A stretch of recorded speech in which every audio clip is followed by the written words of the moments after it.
সংগীত প্ৰেমীৰ বাবে ভাল খবৰ চলিত বৰ্ষৰ 9 ফেব্ৰুৱাৰী তাৰিখে মুক্তি পালে অৰ্জুন কৃষ্ণ সংগীতৰ এটি ৰোমান্টিক অসমীয়া আধুনিক সংগীতৰ ভিডিঅ' উক্ত অনুষ্ঠানটোত সাংস্কৃতিক জগতৰ বিশিষ্ট সংগীতজ্ঞ মৃণাল কান্তি মেধি জয় চক্ৰৱৰ্তী আৰু অভিনেত্ৰী মমি দাসৰ উপস্থিতিত সুকলমে সম্পূৰ্ণ হয় এই বিশেষ সংগীতৰ উন্মোচন অনুষ্ঠানটি আনহাতে অৰ্জুন কৃষ্ণ সংগীতৰ দ্বাৰা উপহাৰ দিয়া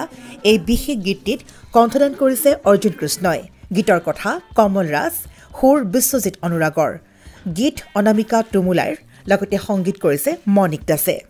আনহাতে গীতটিয়ে মুক্তি লাভ কৰে ইউটিউব চেনেল অৰ্জুন কৃষ্ণ সংগীতত আনহাতে অডিঅ' প্লেটফৰ্মতো উপলব্ধ হয় এই বিশেষ গীতটি অৰ্জুন কৃষ্ণ নতুনকৈ আজি সংগীত ক্ষেত্ৰখনত খোজ পেলাইছে এটি গীত অনামিকা টুমুলাইৰ জৰিয়তে অৰ্জুন কৃষ্ণ বঙাইগাঁও ন আচ্ছা বঙাইগাঁও গোটেই মিউজিয়ামটি বঙাইগাঁৱৰ নেকি এক কৰিবলৈ মোৰ চবতকৈ ডাঙৰ কথা মই বিশেষকৈ স্পেচিয়েলি অৰ্জুন কৃষ্ণৰ কাৰণে ক'ব বিচাৰিছোঁ ই মোৰ খুব ক্ল'জ ভাইটি বহুত পুৰণি পৰিচয় আৰু বহুত কষ্টকৈ আজি এই কামটো সি কৰিছে আৰু বিশেষকৈ আমাৰ আজি ইয়াতে অহাৰ তাক এনকাৰেজ কৰাৰ ৰিজনটো এইটো যে গীতটো ভাল আৰু সি বহুত ষ্ট্ৰাগল কৰা ল'ৰা আৰু আমি সকলোৱে মিলি পেলাই যদি আমি এনেকুৱা ষ্ট্ৰাগল কৰা নিউ কামাৰ্ছ যদি আমি সকলোৱে মিলি পেলাই হেল্প নকৰোঁ আৰু এইটোৱে তাৰ যাতে মানে ফাৰ্ষ্ট এণ্ড লাষ্ট নহয় আগন্তলৈ সি মানে ভৱিষ্যতৰ যাতে এনেকৈ বহুত ভাল ভাল কাম কৰি অসমবাসী ৰাইজক ওলাই দিব পাৰে আৰু এতিয়া যিহেতু আমাৰ বহুতকেইটা ভাল ভাল প্লেটফৰ্ম আছে যেনেকুৱা আমাৰ ডিজিটেল প্লেটফৰ্ম আছে বা আগতে সেই স্কোপটো নাছিলে তো এতিয়া বহুত ভাল ভাল প্লেটফৰ্ম আহিছে সেই প্লেটফৰ্মবোৰত যাতে এনেকুৱা মানে ল'ৰাবোৰে বা ছোৱালীবোৰে নতুন নতুন নিউ কামাৰবোৰে ভাল ভাল কাম আমাৰ মাজত ওলাই দিব পাৰে অসমবাসী ৰাখি মই আশা ৰাখিছোঁ অসমবাসী ৰাইজে তাৰ গানটো খুবেই ভাল পাব মই চাইছোঁ যিহেতু মোৰো ভাল লাগিছে এইখিনি কৈ সামৰিলোঁ থেংক ইউ ভিডিঅ'টো যিমানখিনি পাৰোঁ মই মোৰ ফালৰ পৰা চেষ্টা কৰিছোঁ আৰু এটা কথা মানিব লাগিব সকলোৱে যিধৰণে কৈছে অৰ্জুন কৃষ্ণ একচুৱেলি মই তাক যেতিয়াৰ পৰা পাইছোঁ খুব কষ্ট কৰা ল'ৰা হয় আৰু খুব কষ্ট কৰিছে সি এই গীতটি মই ক'ব লাগিব এইটো যে যিমানখিনি মই গীত কৰিছোঁ এতিয়ালৈ যিমানখিনি মই মিউজিক ভিডিঅ' কৰিছোঁ ডিৰেকশ্যন কৰিছোঁ এইটো এনেকুৱা এটা ভিডিঅ' যে ছিংগাৰজনে ইমান কষ্ট কৰিছে সি নিজেই লাগিছে নিজে দৌৰিছে প্ৰতিটো ক্ষেত্ৰতে এইটো নহয় কিছুমান আছে অডিঅ'টো কৰি পেলাই বাছ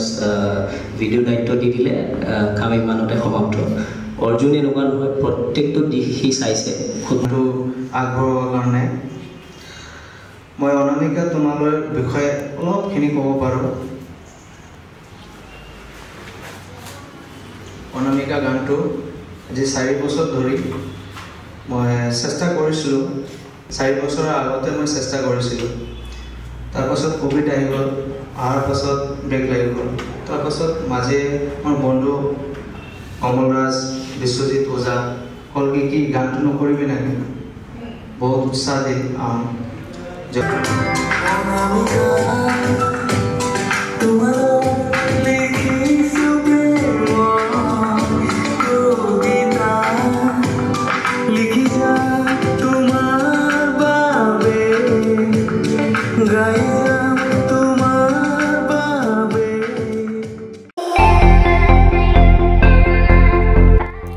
আপুনিও ভুগিছে নেকি গেছৰ সমস্যাত গেছ আৰু লিভাৰ ৰিলেটেড সকলো সমস্যাৰ একমাত্ৰ সমাধান গেষ্ট্ৰচিটি বডজম এচিডিটি ফেটি লিভাৰ পাইলছকে আদি কৰি ভিন্ন গেছৰ সমস্যাৰ সমাধানৰ বাবে কেৱল আপোনাৰ কাষত গেষ্ট্ৰচিটি